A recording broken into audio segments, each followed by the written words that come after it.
اعوذ باللہ من الشیطان الرجیم بسم اللہ الرحمن الرحیم الحمدللہ رب العالمین والصلاة والسلام علی اشرف الانبیاء والمرسلین وعلی آلہ الطاہرین الطیبین اما بعد فقد قال اللہ تعالی فی القرآن المجید والفرقان الحمید وَإِن تُطِعْ أَكْثَرَ مَنْ فِي الْأَرْضِ يُضِلُّوكَ عَنْ سَبِيلِ اللَّهِ إِن يَتَّبِعُونَ إِلَّا الظَّنَّ وَإِنْ هُمْ إِلَّا يَخْرُصُونَ صدق الله العلي العظيم وصدق رسوله النبي الكريم ونحن على ذلك الشاهدين والحمد لله رب العالمين اللهم صل على محمد وآل محمد. السلام علیکم حضرات ناظرین، آپ پر اللہ کی رحمت، برکت و سلامتی ہو. میں امید کرتا ہوں کہ اللہ کی رحمت سے آپ خوش و خرم ہوں گے. آج 7 جنوری 2025 ہے. میں ابن الخیر سید البخشا تسنیم آپ کی خدمت میں حاضر ہوں اپنے چینل تفہیمات الحکمت سے. تو سرچ کرنے کے لیے تفہیمات الحکمت ابن الخیر سید البخشا تسنیم یہ لکھو گے یا پڑھو یا یوں ہی کہو گے تو میرا چینل آپ کے سامنے آ سکتا ہے. تو میرا فون نمبر ہے، واٹس ایپ نمبر 0346 66 30 859 اور ایک سادہ فون نمبر ہے 0315 60 96 711. تو میں نے آپ کے سامنے ایک آیت پڑھی ہے کلام پاک سے، اور یہ آیت جو ہے سورۃ انعام کی آیت نمبر 116 ہے، 8واں پارہ ہے اور سورۃ انعام ہے آیت نمبر 116. تو میں جو بیان کرنا چاہتا ہوں وہ یہ ہے کہ اہل سنت اور شیعہ میں صرف اس بات کا فرق ہے کہ شیعہ ہاتھ کھول کر نماز پڑھتے ہیں اور اہل سنت ہاتھ باندھ کر نماز پڑھتے ہیں. اور شیعہ وضو میں پاؤں کا مسح کرتے ہیں اور اہل سنت پاؤں کو دھوتے ہیں بس. اور فقہ کے لحاظ سے صرف معمولی سا فرق ہے. باقی جو فرق ہے وہ عجیب و غریب بات ہے کہ جس بات کو شیعہ صحیح سمجھتے ہیں اس کو اہل سنت بھی تسلیم کرتے ہیں. یہ نہیں کہ وہ تسلیم نہیں کرتے. اگر وہ اس بات کو تسلیم نہ کرتے ہوتے تو پھر ان سے یہ منوانا تھا کہ بھائی اس بات کو تسلیم کرو، یہ سچ ہے، یہ حق ہے. مگر وہ بات کو تسلیم بھی کرتے ہیں، مگر فرق صرف سوچ کا ہے. میں جس ماحول میں رہتا ہوں اکثریت اہل سنت کی ہے، ہر جگہ پر اکثریت اہل سنت کی ہے. اگر اہل سنت اور شیعہ کا پوری دنیا میں موازنہ کیا جائے تب بھی پوری دنیا میں شیعہ ہیں تو ہر جگہ پر پوری دنیا میں جہاں جہاں سورج چمکتا ہے وہاں وہاں شیعہ موجود ہیں، ہر جگہ پر ہے. مگر بات یہ ہے کہ تعداد میں ہر جگہ پر کم ہیں. دنیا کی کل آبادی مسلمانوں کی، اس میں سے شیعہ اور اہل سنت کا مجموعہ کیا جائے تو شیعہ بہت کم ہیں اور اہل سنت بہت زیادہ ہیں. اور اس لیے بات یہ ہے کہ یہ سوچ کا فرق ہے، یعنی اعتقاد کا فرق نہیں ہے، سوچ کا فرق ہے. جس چیز کو شیعہ سچ سمجھتے ہیں اہل سنت بھی اسی چیز کو سچ سمجھتے ہیں. بعض احادیث ہیں جن کو اہل سنت ضعیف سمجھتے ہوں مگر شاید شیعہ اس کو صحیح سمجھتے ہوں، مگر اکثر زیادہ تر وہی بات جو شیعہ صحیح سمجھتے ہیں اہل سنت بھی اسی بات کو صحیح سمجھتے ہیں. تو اب میں نے جو آیت پڑھی ہے، میں اکثر اہل سنت میں رہتا ہوں، کچھ عوام سے بھی گفت و شنید ہوتی ہے، اور اس کے علاوہ جو جہاں پر چھوٹے موٹے مقررین خطیب مولوی ملتے ہیں ان سے بھی گفت و شنید ہوتی ہے. اکثر باتوں میں وہ یہ اکثر طور پر یہ کہتے ہیں کہ دیکھیں اہل سنت کی تعداد بہت زیادہ ہے. اور میں یہ بھی عرض کروں کہ اہل سنت سے میری مراد کیا ہے. اور عموماً اور تمام اہل سنت بھی اس بات کو تسلیم کریں گے، ان کا مقصد بھی یہی ہوتا ہے کہ یہ جو بریلوی ہیں، دیوبندی ہیں یا اہل حدیث ہے، یہ سب اہل سنت ہیں، کیونکہ وہ اپنے اپنے علیحدہ علیحدہ نام کہلواتے ہیں، مگر اہل حدیث بھی کہتے ہیں ہم اہل سنت ہیں، اصلی اہل سنت ہم ہیں، دیوبندی کہتے ہیں اصلی اہل سنت ہم ہیں، بریلوی کہتے ہیں اصلی اہل سنت ہم ہیں، بہرحال سب کہلاتے اہل سنت ہیں۔ دو گروہ ہیں، جو یعنی کہ ان کے دو ماخذ ہیں، اہل تشیع جو ہیں، شیعہ جو ہیں، ان کا ماخذ یہ ہے کہ وہ اپنا مذہب، اپنا دین، اپنی فقہ اہل بیت رسول سے لیتے ہیں، اور جو اہل سنت ہے وہ اصحاب رسول سے اپنی فقہ لیتے ہیں۔ تو یہ دونوں گروہوں کا ماخذ صرف دو ہے، ایک صحابہ کرام کے پیروکار ہیں اور دوسرے اہل بیت اعظام کے پیروکار ہیں۔ تو جو صحابہ کرام کے پیروکار ہیں یہ سارے اہل سنت ہیں، وہ جو کچھ اپنے آپ کہلاتے رہیں وہ سب اہل سنت ہیں، اور جو اہل بیت اعظام کے پیروکار ہیں ان کے بھی کوئی گروہ بن چکے ہیں، تو مگر وہ کہلاتے، وہ بھی شیعہ کہلاتے ہیں، چاہے انہیں شیعہ اسماعیلی کہیں، شیعہ اثنا عشری کہیں یا زیدیہ کہیں، بارہ ہیں وہ بھی شیعہ، اور ان کے فقہ میں بھی تقریباً یہ برابر ہیں، جس طرح اہل سنت برابر ہیں اسی طرح اہل بیت اعظام کو ماننے والے شیعہ بھی آپس میں ان کی ایک ہی فقہ ہے، اور ایک جیسا وضو ہے، ایک جیسی نماز ہے، اور ابتدائی عقیدہ ایک جیسا ہے۔ تو مجھ سے جو اہل سنت مولوی یا جو حضرات عوام ہیں بات کرتے ہیں، وہ کہتے ہیں بھی اکثریت چونکہ اہل سنت کی ہے، اکثریت میں ہے یہ، تو اس لیے اکثریت ہی ہمیشہ حق پر ہوتی ہے، اتنے لوگ کثیر جو ادھر ہیں تو چند لوگ تھوڑے ہوتے ہیں شیعہ، بھلا یہ کیسے حق پر ہے؟ حق پر تو وہی ہو سکتا ہے، کیا اتنے لوگ حق کو نہیں سمجھ سکے؟ حق پر وہی ہیں جن کی اکثریت ہے۔ مگر میں عرض کروں، یہ میں نے سورہ انعام کی آیت نمبر 116 پڑھی ہے، قرآن مجید کے خلاف ہے یہ عقیدہ کہ اکثریت حق پر ہے، کیونکہ قرآن مجید کا فرمان یہ ہے وَإِن تُطِعْ أَكْثَرَ مَنْ فِي الْأَرْضِ يُضِلُّوكَ عَنْ سَبِيلِ اللَّهِ، اگر تو نے اکثریت کا کہنا مانا، اکثریت کی بات مان لی، تو وہ تجھے اللہ کی راہ سے گمراہ کر دیں گے۔ مطلب یہ ہوا کہ اکثریت نہیں جانتی، اکثر لوگ وَإِن يَتَّبِعُونَ، تو یہ اللہ فرما رہے ہیں نا، فرمان اللہ کا، إِن يَتَّبِعُونَ إِلَّا الظَّنَّ، یہ تو پیروی کرتے ہیں اپنے گمان کی، اپنے گمان کی پیروی کرتے ہیں، ان کے پاس کوئی دلیل نہیں ہوتی۔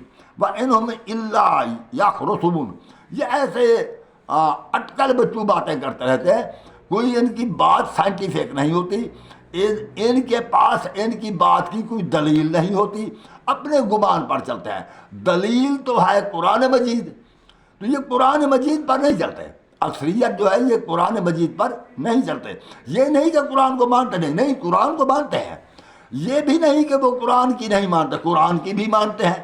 اہل سنت قرآن کو مانتے ہیں اور قرآن کی بھی مانتے ہیں، یعنی اپنے تئیں وہ جو قرآن کو سمجھتے ہیں اس کو مانتے ہیں، حدیث کو بھی سمجھتے ہیں، مگر فرق صرف سوچ کا ہے، ان کی سوچ عجیب ہے، ایک بات جو کرتے ہیں دوسری بات میں اپنی پہلی بات کی تردید کر دیتے ہیں۔ بعض اہل سنت ایسے بھی دیکھے ہیں جو یہ کہتے ہیں کہ اہل بیت جو ہے یہ صحابہ کرام سے افضل ہے، مگر پھر کہتے ہیں حضرت علی نے بیعت کی حضرت ابو بکر کی۔ وہ بھئی جب افضل کبھی اپنے سے کم تر کی بیعت نہیں کرتا، جو لوگ یہ سمجھتے ہیں کہ حضرت علی افضل ہیں، حضرت امام حسن علیہ السلام افضل ہیں، حضرت امام حسین علیہ السلام افضل ہیں، اور جو یہ سمجھتے ہیں کہ ازواج محترمات سے حضرت الزہرا افضل ہے، تو ان کو یہ سوچنا چاہیے کبھی افضل جو ہوتا ہے وہ اپنے سے کم تر کی بیعت نہیں کرتا۔ یہ بھی کہتے ہیں کہ حضرت علی افضل ہیں، پھر کہتے ہیں حضرت ابو بکر کی بیعت کی، یہ بھی کہتے ہیں کہ حضرت رسول کریم افضل ہیں، مگر پھر کہتے ہیں کہ حضرت ابو بکر کے پیچھے نماز پڑھی۔ اگر سید الانبیاء، امام الانبیاء اگر نماز پڑھتا ہے حضرت ابو بکر کے پیچھے، تو پھر امام الانبیاء ابو بکر کو کہو نا، کیونکہ آخری نبی جس کے پیچھے نماز پڑھے، تمام نبی تو ہیں محمد مصطفیٰ کی اتباع میں۔ قرآن پڑھیں، بائبل مقدس کا مطالعہ کریں، وہ تمام نبی جو معجزات ان کو دیے گئے، انہوں نے معجزات کے ذریعے اپنی نبوت منوائی، اور وہ سوائے ہمارے رسول کے باقی جتنے پیغمبر ہیں، تقریباً کہتے ہیں کہ 1,24,000 پیغمبر آئے ہمارے رسول کو چھوڑ کر، باقی 1,93,992 پیغمبر نے رسول کریم کے آنے کی پیشگوئی فرمائی۔ سب کہتے رہے کہ آخری نبی آئے گا، آخری نبی آئے گا، اس کو اس کی نبوت پر ایمان لے آنا، اپنی امت کو کہتے چلے گئے۔ تو وہ 1,23,992 گواہ تھے محمد مصطفیٰ کی نبوت کے، وہ گواہ تھے۔ تو وہ آئے، دیکھو میں 1,23,992 کی تو میرے پاس وہ دلائل نہیں ہے، البتہ جہاں تک میرے پاس بائبل مقدس ہے اور انجیل ہے، ان دو سے میں حضرت محمد مصطفیٰ صلی اللہ علیہ وسلم کی نبوت بھی ثابت کر سکتا ہوں، فضیلت بھی ثابت کر سکتا ہوں، معراج بھی ثابت کر سکتا ہوں۔ آسمان پر گئے حضرت محمد مصطفیٰ، بعض مسلمان کہتے ہیں جی مسجد اقصیٰ تک گئے۔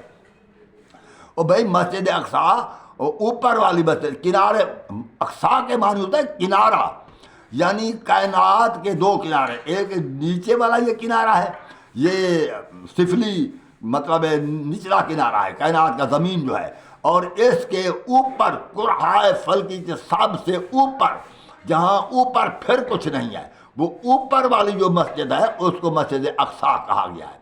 کائنات کے دو کنارے، ایک نچلا ایک اوپر والا کنارہ، اوپر والے کنارے پر رسول کریم پہنچے۔ یہ میں صرف قرآن مجید کی آیت کی تصریح نہیں بلکہ تورات سے ثابت کر سکتا ہوں کہ حضرت محمد مصطفیٰ آسمان پر پہنچے۔ وہ تورات جن کو یہودیوں عیسائیوں نے بھی نہیں سمجھا، اگر وہ سمجھ جاتے تو مسلمان ہو جاتے۔ تو مسلمان تو ماشاءاللہ تورات اور انجیل پڑھتے ہی نہیں ہیں۔ میں تورات، انجیل، زبور، یہ تینوں کتابیں پڑھتا ہوں اور قرآن مجید کا مطالعہ بھی کرتا ہوں۔ تو اس لیے میں جو بات قرآن سے کروں گا وہی بات تورات سے بھی ثابت کر سکتا ہوں، وہی بات انجیل سے بھی ثابت کر سکتا ہوں، وہی بات حدیث سے بھی ثابت کر سکتا ہوں۔ جب یہ چار گواہ ہو جائے تو پھر اس بات پر یقین کرنا چاہیے۔ تو بہرحال تو میں عرض کر رہا تھا، یہ کہتے ہیں کہ اہل بیت کو ہم بعض اہل سنت، میں ہر ایک کی بات نہیں کر رہا، کہ بعض اہل سنت کہتے ہیں کہ اہل بیت کو ہم بھی افضل مانتے ہیں، اور پھر کہتے ہیں کہ حضرت علی نے بیعت کی۔ میں ان بھائیوں سے، اہل سنت بھائیوں سے یہ عرض کروں گا کہ آپ اگر اپنے پیر و مرشد کو افضل مانتے ہیں، آپ جا کر پیر کی بیعت کرتے ہیں یا پیر کو کہتے ہیں ہماری بیعت کرو؟ عموماً افضل کی بیعت کی جاتی ہے۔ اگر تم نے یہ سمجھ لیا کہ حضرت علی علیہ السلام نے حضرت ابو بکر کی بیعت کی تو پھر حضرت علی کو افضل نہ سمجھا۔ اگر آپ کہیں کہ نہیں ہم یہ نہیں سمجھتے، کچھ لوگ اگر یہ کہہ دیں تو میں ان سے یہ کہتا ہوں کہ اگر تم ایسا نہیں سمجھتے، تمہارے سارے مذہب والے تو وہ سمجھتے ہیں کہ حضرت ابو بکر کی بیعت کی حضرت علی نے، تو پھر ماشاءاللہ آپ مہربانی کریں وہ مذہب ہی چھوڑ دیں، کیونکہ تمہارے مذہب، تم جس مذہب میں وہ مذہب والے یہی سمجھتے ہیں۔ اور باقی اکثر لوگ جو اہل سنت ہیں وہ یہ سمجھتے ہیں کہ جیسے جیسے حکومت پر آتے چلے گئے، یہ مرتبہ بھی اسی لحاظ سے سمجھتے ہیں، یعنی حضرت ابو بکر سب سے افضل اس لیے سمجھتے ہیں، وہ سب سے پہلے خلافت پر آئے، اس لیے حضرت ابو بکر کو باقی سوائے انبیاء کے باقی تمام مخلوق سے افضل سمجھتے ہیں۔ ہو سکتا ہے کہ میری بات کو کوئی تسلیم نہ کرے، مجھے کتابیں دیکھنے کی ضرورت نہیں ہے۔ آپ جمعہ تو پڑھتے ہوں گے نا، تو جمعہ کے خطبے میں جب مولوی کہتا ہے رسول کریم پر درود و صلاۃ پڑھنے کے بعد، مولوی کہتا ہے صلاۃ و سلام علی ابو بکر صدیق افضل البشر بعد الانبیاء بالتحقیق، سمجھ لیا کرو نا کہ یہ افضل البشر کہہ رہا ہے حضرت ابو بکر کو، اور یہ انبیاء کے بعد باقی تمام مخلوق سے حضرت ابو بکر افضل ہے۔ جب جمعہ کے خطبے میں یہ پڑھتے ہو، سنتے ہو، پھر کیسے کہتے ہو کہ ہم حضرت علی کو افضل سمجھتے ہیں؟ تو یہ ہمارے اکثریت اہل سنت بھائی جو ہے حضرت ابو بکر کو افضل سمجھتے ہیں۔ اب دیکھنا یہ ہے کہ یہ قرآن مجید کی جو آیت ہے سورۃ احزاب کی کہ کہ ان اللہ و ملائکۃ یصلون علی النبی، ملائک اور یہ اللہ اور ملائکہ نبی پر درود پڑھتے ہیں. یا ایھا الذین آمنوا صلوا علیہ وسلموا تسلیما، ایمان والو تم بھی نبی پر درود و سلام پڑھو. تو رسول کریم نے ہمیں یہی درود سکھایا. اس پر شیعہ اور سنی، بریلوی، دیوبندی، اہل حدیث سب متفق ہیں. پوری امت کا اجماع ہے کہ نماز میں درود جو پڑھتے ہیں، اللہم صلی علی محمد و علی آل محمد کما صلیت علی ابراہیم و علی آل ابراہیم. تو آل اور اصحاب میں فرق ہے. اصحاب وہ ہیں جو درود پڑھ رہے ہیں، کس پر؟ محمد پر اور اس کی آل پر. اصحاب جو ہیں وہ درود پڑھ رہے ہیں محمد پر، اس کی آل پر، اور جو محمد ہے اور آل ہے اس پر درود پڑھا جا رہا ہے. اب دیکھیں نا، ہم 40-50 یا 15-20 آدمی بیٹھے ہیں، ایک آدمی آ جائے، ہم سارے اٹھ کی تعظیم کے لیے اٹھ کھڑے ہوں. جب تک وہ نہ بیٹھے ہم نہ بیٹھے، اسے اچھی ایسی جگہ پر، عزت والی جگہ پر بٹھائیں اور پھر ہم بیٹھے. تو ہر شخص سمجھ سکتا ہے نا اس بات کو کہ وہ آدمی کوئی معزز ہوگا ہمارے لیے، ہم اس کا اکرام کے لیے کھڑے ہو جائیں گے. تو اب جن پر درود پڑھا جا رہا ہے تو ظاہر ہے وہ معزز ہیں، ان کا اکرام ہے، ان کی ایک عزت ہے. اس پر اصحاب درود پڑھ رہے ہیں. تو درود ایک ایسی چیز ہے، اگر نماز میں نہ پڑھیں نماز ہوتی نہیں. نماز میں نہ پڑھیں، اگر اس طرح نماز میں نہ پڑھیں اللہم صلی علی محمد و علی آل محمد کما صلیت علی ابراہیم و علی آل ابراہیم، اگر انکا حمید مجید، اگر اس طرح درود نہ پڑھیں نماز ہوتی نہیں. اگر ہم اصحاب کا نام لے لیں، یعنی کہ اللہم صلی علی محمد و علی اصحاب محمد کما صلیت علی ابراہیم و علی آل ابراہیم کما صلیت علی ابراہیم و علی اصحاب ابراہیم انکا حمید مجید.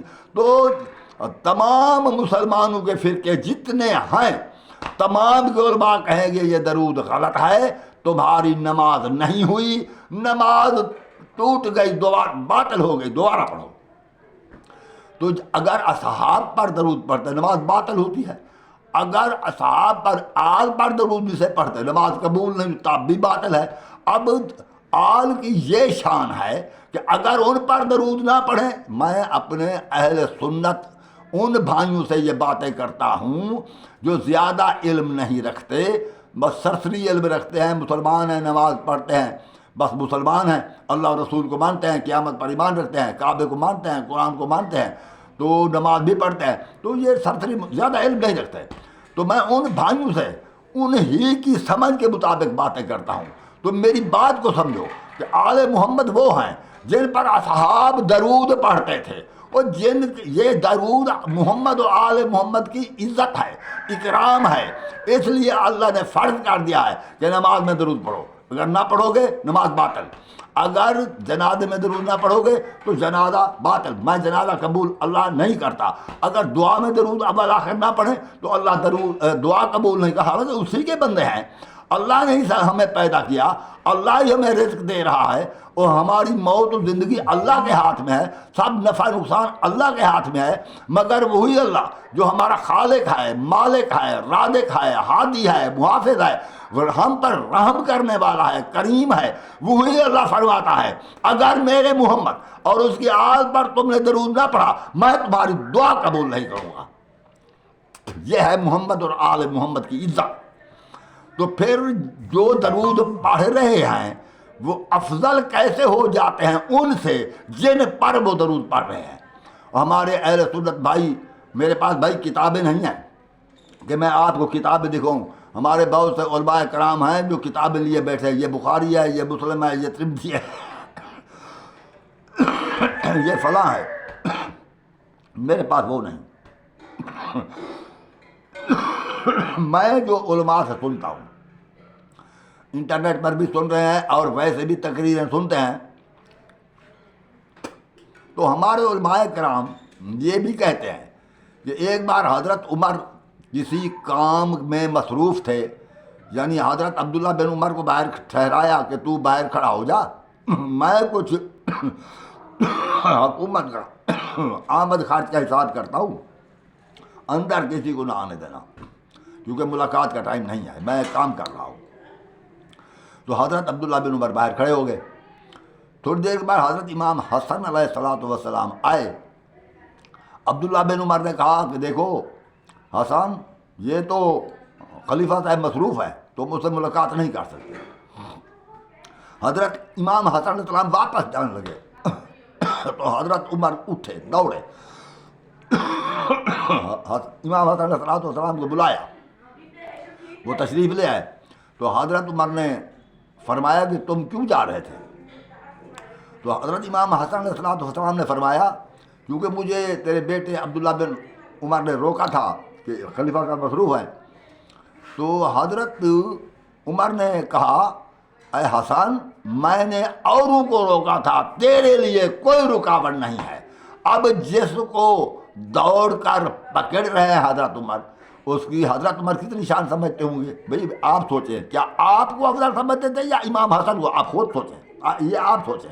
اچھا، ایک اور بات، یہ بات یہ ہے کہ حضرت امام حسن علیہ السلام اور حضرت عبداللہ بن عمر اٹھ کر چلنے لگے۔ جب چلنے لگے تو حضرت عبداللہ بن عمر حضرت امام حسن سے آگے ہونے لگے۔ حضرت امام حسن علیہ السلام نے یہ بھی اہل سنت علماء اپنے خطابات میں ممبروں پر بیان کرتے ہیں، کتابوں میں ہوگا، جن کے پاس کتابیں وہ دیکھے روایت ہوگی، مگر میں تو علماء سے سنتا ہوں جو کچھ۔ تو پیچھے سے امام حسن نے عبداللہ بن عمر کو پیچھے سے پکڑ کے کھینچا اور کھینچ کر کہا کہ دیکھ، تو میرے غلام کا بیٹا ہو کر میرے آگے نہ ہو۔ تو عبداللہ بن عمر کو غصہ لگا، وہ عمر کے پاس آ گیا، اس نے کہا ابا جی کیا آپ آزاد نہیں ہیں؟ حضرت عمر نے کہا کہ ہاں میں آزاد ہوں۔ تو کیا آپ امیر المومنین نہیں ہیں؟ انہوں نے کہا ہاں میں امیر المومنین ہوں، بادشاہ ہوں، حکومت پر ہوں۔ تو حسن بن علی علیہ الصلوۃ والسلام، وہ آپ کو غلام کہتا ہے اپنا، اس نے مجھے کہا کہ تو میرے غلام کا بیٹا ہے، میرے آگے مت ہو۔ حضرت عمر نے تحقیق کی کہ واقعی، امام حسن نے فرمایا ہاں واقعی فرمایا ہے۔ اچھا، یہ لوگ قلم دوات امام حسن سے لکھوا کر لے آؤ کہ عمر بن خطاب میرا غلام ہے، اور نیچے وہ اپنے دستخط مطلب کر کے دے۔ تو فوراً اٹھے عبداللہ بن عمر، وہ لے کر گئے مطلب سیاہی، دوات، کاغذ وغیرہ۔ تو حضرت امام حسن کو دیا، اس نے لکھ دیا کہ عمر ابن الخطاب میرا غلام ہے، اور نیچے اپنے دستخط کر دیے۔ تو وہ آ کر اس نے اپنے والد کے سامنے پیش کیا۔ تو حضرت عمر نے فرمایا کہ میں جب فوت ہو جاؤں تو یہ میرے کفن میں باندھ دینا، تاکہ جب منکر نکیر مجھ سے پوچھیں کہ تو کون ہے اور تیرا رب کون ہے، من رب کا، تو میں یہ دکھاؤں گا امام حسن علیہ السلام کا لکھا ہوا کہ میں حسن کا غلام ہوں، تو سارے سوالات کے جواب آ جائیں گے۔ ادھر یہ کہتے ہیں، پھر کہتے ہیں کہ حضرت علی جو ہے سب سے افضل ابو بکر، اس کے بعد حضرت عمر کی فضیلت ہے، اس کے بعد حضرت عثمان کی فضیلت۔ اور یہ حدیث پیش کرتے ہیں کہ محمد حنفیہ سے راوی نے پوچھا کہ سب سے افضل کون ہے؟ محمد حنفیہ فرماتے ہیں کہ میں نے اپنے والد سے پوچھا کہ سب سے افضل کون ہے رسول کریم کے بعد، تو میرے والد صاحب نے فرمایا کہ سب سے افضل حضرت ابو بکر ہیں، اور اس کے بعد وہ ہیں مطلب حضرت عمر ہیں، اور اس کے بعد حضرت عمر ہیں، اور اس کے بعد حضرت عثمان ہیں۔ ہاں، تو میں نے پوچھا آپ؟ تو حضرت علی نے فرمایا میں تو ایک عام آدمی ہوں۔ بھائی دیکھیں نا، سورت آل عمران کی آیت نمبر 42 پڑھیں، خدا کے لیے یہ اب اہل سنت یہ نہیں کہ آیت کو نہیں مانتے، آیت مانتے ہیں، قرآن پر ایمان رکھتے ہیں اہل سنت، قرآن پڑھتے ہیں، مگر سمجھتے نہیں، سوچ نہیں رکھتے۔ میں یہ صرف آگاہی دے رہا ہوں، جو کچھ میرا عقیدہ ہے، اہل سنت کی بھی یہی عقیدہ ہے۔ جس حدیث کو میں مانتا ہوں اہل سنت بھی مانتے ہیں، جس قرآن کو میں مانتا ہوں اہل سنت بھی مانتے ہیں۔ یہ نہیں کہ وہ نہیں مانتے، مگر ان کی سوچ پتہ نہیں کیا ہوتی ہے، وہ سوچتے نہیں ہیں۔ تو آل عمران کے نمبر 42 میں اللہ کا فرمان ہے وَإِذْ قَالَتِ الْمَلَائِكَةُ يَا مَرْيَمُ إِنَّ اللَّهَ اصْطَفَاكِ إِنَّ اللَّهَ اصْطَفَاكِ وَطَّهَّرَكِ وَاصْطَفَاكِ عَلَىٰ نِسَاءِ الْعَالَمِينَ۔ یہ قرآن مجید اٹھا کر آل عمران کے آیت نمبر 42 دیکھیں تو فرشتہ کہہ رہا ہے اے مریم اللہ نے تجھے چن لیا ہے، تجھے چن لیا ہے۔ ان اللہ اصطفاکے، تجھے چن لیا، وطہرک، اور تجھے پاک کیا ہے، واصطفاک علی نساء العالمین، اور تجھے کائنات کی عورتوں میں سے چن لیا ہے۔ اور جس کو طاہر و اطہر اللہ فرماتا ہے، کیا چن لیا، کیا کیا ہے چن کر، یہی کہ وطہرک، تجھے پاک بنایا ہے۔ کائنات میں بہت عورتیں ہیں، اس وقت جو عورتیں تھیں کائنات میں، اس وقت کائنات کی عورتوں میں سے حضرت مریم کو فضیلت تھی۔ وہ اللہ کیوں فضیلت تھی کہ وہ پاک و طاہرہ تھی، تو اس لیے فرشتہ کہہ رہا ہے کہ ان اللہ اصطفاک وطہرک، اللہ نے تجھے چن لیا ہے اور تجھے پاک کیا ہے۔ جو طاہر و اطہر ہوتے ہیں وہ اللہ کے چنے ہوئے منتخب شدہ خاص ہوتے ہیں اور پوری کائنات سے افضل ہوتے ہیں۔ تو اللہ نے اہل بیت کے بارے سورۃ احزاب کی آیت نمبر 33 میں فرمایا انما یرید اللہ لیذھب عنکم الرجس اہل البیت ویطہرکم تطہیرا، کہ اللہ یہ ارادہ رکھتا ہے، چونکہ فعل مضارع ہے میں اسی طرح معنی کر رہا ہوں، اللہ یہ ارادہ رکھتا ہے کہ لیذھب عنکم الرجس، کہ تم سے برائی کو، غلطی کو، گناہ کو، ہر قسم غلطی کو، ہر قسم گناہ کو تم سے دور رکھے۔ اے اہل بیت، اور تمہیں ایسا پاک رکھے جسے پاک رکھنے کا حق ہے۔ اس آیت کو جب دیکھتے ہیں تو ہمارے اہل سنت بھائی علماء، مولوی کہتے ہیں، ان پڑھ اگر لوگ کہتے تو ان پر کوئی شکوہ گلہ نہ تھا، مگر مولوی علماء کہتے ہیں جو اپنے آپ کو مفتی کا لقب بھی دیتے ہیں، پتہ نہیں مفتی کیا ہوتا ہے، قیمتی کیا ہوتا ہے، مفتی کیا ہوتا ہے، وہ کہتے ہیں ہم مفتی ہیں، مفتی ہوں گے، تو وہ کہتے ہیں کہ اس میں ازواج بھی شامل ہیں۔ 1400 سال میں کیا انہوں نے قرآن نہیں دیکھا کہ قرآن مجید میں جب ازواج کو خطاب ہے، اس آیت کو اوپر دیکھیں نیچے دیکھیں، ان کے لیے لفظ بیوت استعمال ہوا ہے، قرن فی بیوتکن ولا تبرجن تبرج الجاہلیۃ الاولی۔ اچھا، یہ خطاب ہے ازواج کو کہ قرن فی بیوتکن، اپنے گھر میں ٹکی رہو، یہ لفظ بیوت استعمال ہوا ہے۔ اور اس آیت میں انما یرید اللہ لیذھب عنکم الرجس اہل البیت استعمال ہوا ہے۔ بیت ایک گھر کو کہتے ہیں، بیوت زیادہ گھروں کو۔ اللہ ایک گھر کو پاک فرما رہا ہے، مولوی صاحب نے سارے گھر ملا دیے۔ اچھا چلو، مولوی کو بغالتا لگا، سمجھ نہ آئی، اس کے سارے گھر ازواج کو بھی آیت تطہیر میں شامل کر، پھر تو طاہر و اطہر ازواج بھی ہو گئی۔ جب ازواج طاہر و اطہر تھیں تو ان طاہر و اطہر تو ساری صدیقہ تھی، حضرت ام سلمہ صدیقہ، حضرت ام سلمہ صدیقہ، حضرت زینب صدیقہ، حضرت حفصہ صدیقہ، سارے صدیقہ، مگر سب کو چھوڑ دیا صرف حضرت عائشہ صدیقہ، اسی کو صدیقہ کہتے ہیں۔ اس کا مطلب ہے باقیوں کو آپ نے طاہر و اطہر نہیں سمجھا۔ اگر وہ طاہر و اطہر تھی، کذب و افطرا سے بالکل آزاد و پاک تھی، تو ان کو بھی صدیقہ کہتے۔ صحابہ کرام سب عزت کے لائق، مگر ابو بکر صدیق، صرف ابو بکر صدیق، باقی خیر صدیق نہ ہوئے۔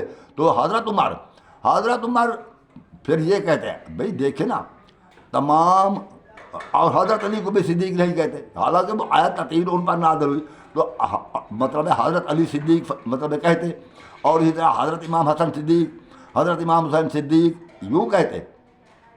اب میں دیکھیں نا، نماز میں درود پڑھتے ہیں اہل سنت آل محمد پر، اور جب اس نماز کے بعد نام لیتے ہیں، جب نماز کے بعد نام لیتے ہیں تو کہتے ہیں رضی اللہ تعالیٰ عنہ۔ تو آپ اس بات کو سمجھ نہیں سکتے کہ درود پڑھنا ہم پر فرض ہے۔ ہم نے رضی اللہ کہہ دیا، اللہ تو راضی ہو گیا، مگر درود پڑھنا ہم پر فرض تھا، وہ ہم نے اپنا فرض ادا نہیں کیا تو ہم گناہگار ہوئے۔ تو اسی طرح ان اہل بیت کو صدیق نہیں کہتے۔ آیت اہل بیت پر اتری ہے، آیت تو اہل بیت پر اتری ہے، تو پھر ان کو صدیق کیوں نہیں کہتے؟ تو اس کے علاوہ دیکھیں یہ حدیث دیتے ہیں کہ ولو کانا نبی من بعدی کانا عمر، اگر میرے بعد کوئی نبی ہوتا، ڈاکٹر اسرار نے بھی حدیث یہ بیان کیا ہے، میں نے سنا ہے انٹرنیٹ پر، میرے بعد کوئی نبی ہوتا تو عمر ہوتا، نبی عمر ہوتا۔ کیا نبی کسی سے مفضول ہوتا ہے؟ نبی سے کوئی افضل ہو سکتا ہے؟ نبی عمر ہوتا، افضل البشر ابو بکر، افضل البشر ابو بکر ہو گئے۔ یہ کیسی بات ہے؟ اور بات یہ ہے یہ سمجھتے نہیں ہیں۔ اور اسی طرح حضرت اب یہ کہتے ہیں کہ حضرت ابو بکر سب سے افضل، اور اس کے بعد حضرت عمر، اور اس کے بعد حضرت عثمان۔ ویسے حضرت علی تو عام آدمی، روایت تو یوں ہے، مگر یہ کہتے نہیں چوتھے نمبر پر ہم حضرت علی کو بھی مرتبے کے لحاظ سے چوتھے نمبر پر سمجھتے ہیں، مرتبے کے لحاظ سے چوتھے نمبر پر، چوتھے نمبر پر مرتبے کے لحاظ سے سمجھتے ہیں۔ تو بات یہ ہے اگر یہ علی چوتھے نمبر پر سب سے افضل ابو بکر، اور رسول کریم کی اس حدیث کو بھی اہل سنت تسلیم کرتا ہے کہ الحسن والحسین سید الشباب اہل جنہ، حسن و حسین جوانان جنت کے سردار ہیں، کیا حضرت ابو بکر جنت میں نہ جائیں گے؟ اگر وہ جنت میں جانے والے تو سردار تو حسن و حسین ہیں، جو ان کو سردار تسلیم کرے گا تو وہی جنت میں جائے گا، جو سردار تسلیم نہ کرے وہ جنت میں کیسے جا سکتا ہے؟ تو اگر سردار امام حسن حسین وہ ابوہما خیر منہما، اور اس کا والد ان کا والد ان سے بہتر، سردار وہ ہیں، اور یہ افضل ابو بکر ہو گئے، یہ سوچ کی بات ہے، سمجھ کی، یہ نہیں ہے حدیث کو نہیں، حدیث کو بھی اہل سنت مانتے ہیں کہ حدیث صحیح ہے، یا تو نہ مانتے ہوتے، وہ بھی مانتے ہیں، وہ بھی مانتے ہیں، مگر اس کے باوجود افضل ابو بکر کو کہتے ہیں۔ یہ کیا، یہ سوچ کا فرق ہے۔ ذرا میں یہ اپنے تھوڑے پڑھے ہوئے لکھے ہوئے اہل سنت بھائیوں سے یہ بات کر رہا ہوں، تو علماء بھی سوچیں، وہ بھی سوچیں، مگر جنہوں نے جو زیادہ علم نہیں رکھتے وہ خود سوچیں کہ علماء کیا کہتے ہیں۔ ادھر یہ کہتے ہیں کہ وہ جنت کے جوان وہ سردار ہیں، ادھر کہتے ہیں ابو بکر افضل ہے۔ تو یہ اس حدیث کو اہل سنت مانتے ہیں کہ رسول کریم نے فرمایا ان تارک فیکم ثقلین کتاب اللہ و عترۃ اہل بیت، میں اپنی عطرت اہل بیت چھوڑ جا رہا ہوں۔ وہ عطرت فرمایا ہے، عطرت میں ازواج تو نہیں آ سکتی، تو عطرت میں تو حضرت علی حسن حسین اور فاطمہ یہ عطرت ہے، یہ ہیں، یہ آیت تطہیر کو بھی مانتے ہیں، اس حدیث کو بھی اہل سنت مانتے ہیں۔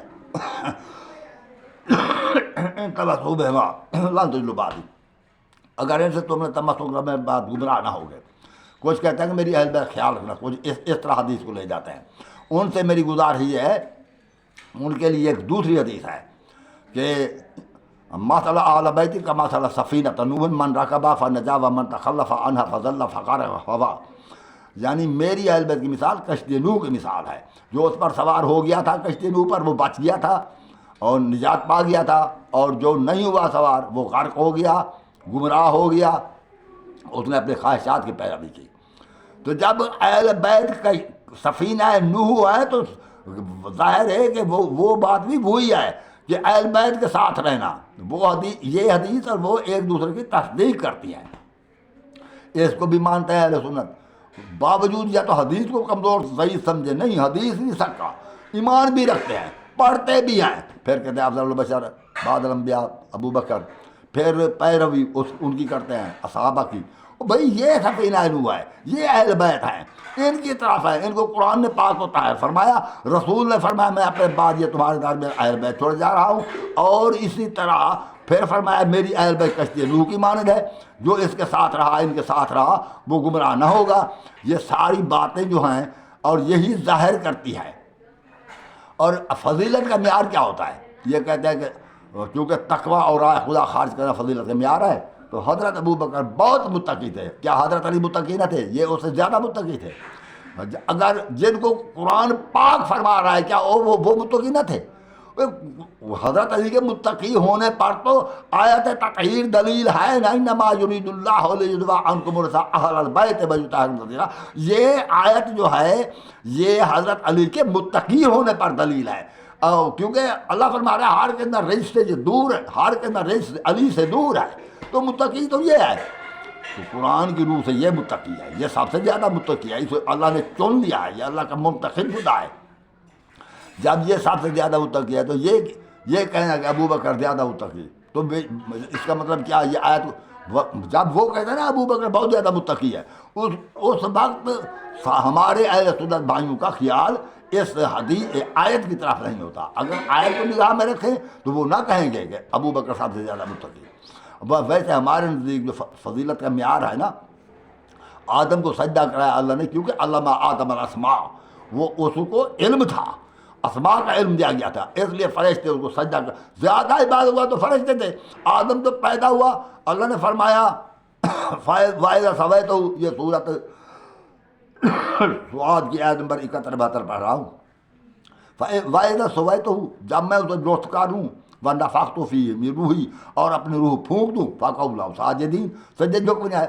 جب اس میں روح آئی، آدم اپنے پاؤں پر کھڑا ہوا، ملائک نے سجدہ کیا۔ آدم نے تو ایک سجدہ نہ کیا تھا، متقی تو وہ تھے کہ وہ فرشتے کہہ رہے تھے نحن نسبح بحمدک ونقدس لک، ہم تیری تسبیح و تقدیس ہر وقت کر رہے ہیں۔ زیادہ متقی، زیادہ وہ پاک باز، زیادہ وہ جو تھے یعنی کہ عبادت گزار، وہ تو ملائک تھے، اور شیطان بھی بڑا عبادت گزار تھا، مگر اس نے سجدہ کس کو نہیں کیا؟ اللہ کے خلیفوں کو اس نے تسلیم نہیں کیا، تو جرادہ درگاہ الہی ہوا، اس پر اللہ کی لعنت ہو گئی۔ وہ میرے بھائی خدا کے لیے میں تمہیں سمجھاتا ہوں، جو بات کرے نا سوچیں اس کو۔ تو میں یہ کہہ رہا تھا کہ افضل جو ہوتا ہے وہ کسی کی بیعت نہیں کرتا۔ کبھی میرے اہل سنت بھائیو، آپ میں سے کسی نہ کسی نے تو کسی پیر و مرشد کی بیعت کی ہوگی، ان سے پوچھیں تم پیر و مرشد کو افضل سمجھتے تھے یا کہ اپنے آپ کو افضل سمجھتے تھے؟ بیعت کرنے والا افضل نہیں ہوتا، بیعت لینے والا افضل ہوتا ہے۔ اگر آپ حضرت علی کو افضل سمجھتے، یوں نہ سمجھیں کہ ابو بکر کی بیعت کی، بیعت نہیں، یہ مشہور کر دیا گیا۔ صرف یہ چونکہ دیکھتے تھے کتابیں ہیں نا، ہم اس وقت موجود تو نہ تھے۔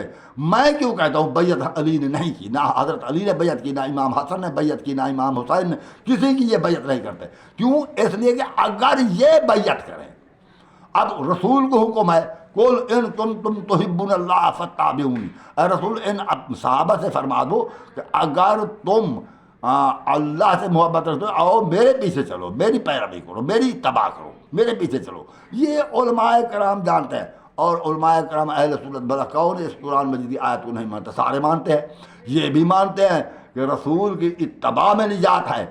قل ان کنتم تحبون اللہ فاتبعونی یحببکم اللہ، یہ آیت ہے قرآن کی کہ تم میری اتباع کرو، میرے پیچھے رہو۔ پھر کہتے ہیں کہ حضرت ابو بکر آگے تھے، رسول پیچھے نماز پڑھ رہے تھے۔ پھر اس وقت ان کو یہ آیت کا خیال نہیں آتا کہ آیت ہے کہ رسول کو حکم ہے میرے پیچھے رہو۔ اب جب رسول کو حکم ہو گیا میرے پیچھے رہو، اب رسول کریم کیسے فرما سکتے ہیں کہ میرے آگے ہو جاؤ؟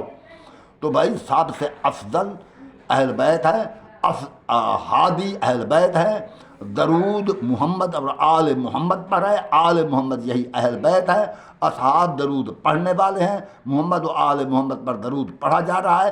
اس لیے درود پڑھا جا رہا ہے کہ اللہ نے انہیں ہادی بنایا، اللہ نے انہیں چن لیا، اللہ نے انہیں سب سے افضل بنایا، اور تمام صحابہ سے، تمام مخلوق خدا سے یہ افضل فضیلت رکھتے ہیں محمد مصطفیٰ کے بعد۔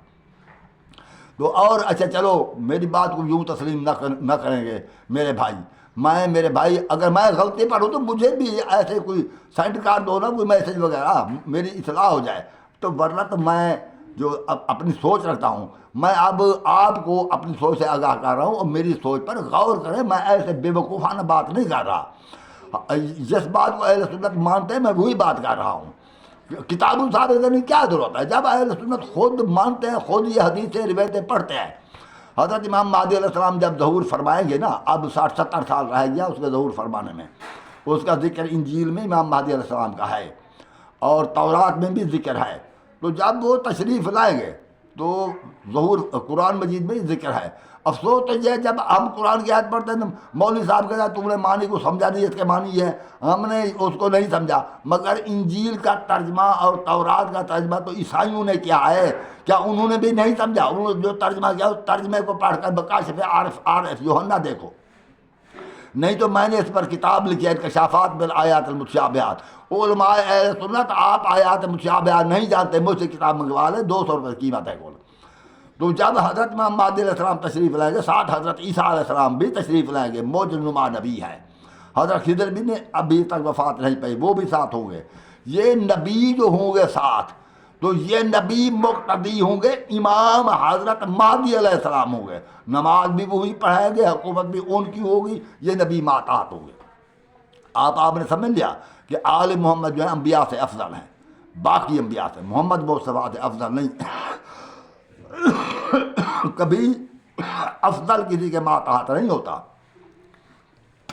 میں نے یہ دلیل کے طور پر بتایا ہے، اگر کوئی میری اس دلیل کو نہ مانے، قرآن میں تو آپ ہیرا پھیری معنی میں کاٹ سکتے ہیں، یا میں یوں سمجھوں کہ آپ سمجھ نہیں سکتے، میں آپ کے سامنے انجیل کا چیپٹر پڑھوں گا جیسے میں انجیل میں فرمایا گیا ہے کہ وہ حضرت عیسیٰ کے کاہن ہوں گے، سردار ہوں گے حضرت عیسیٰ کے، تو میں آپ کو وہ دکھاؤں گا۔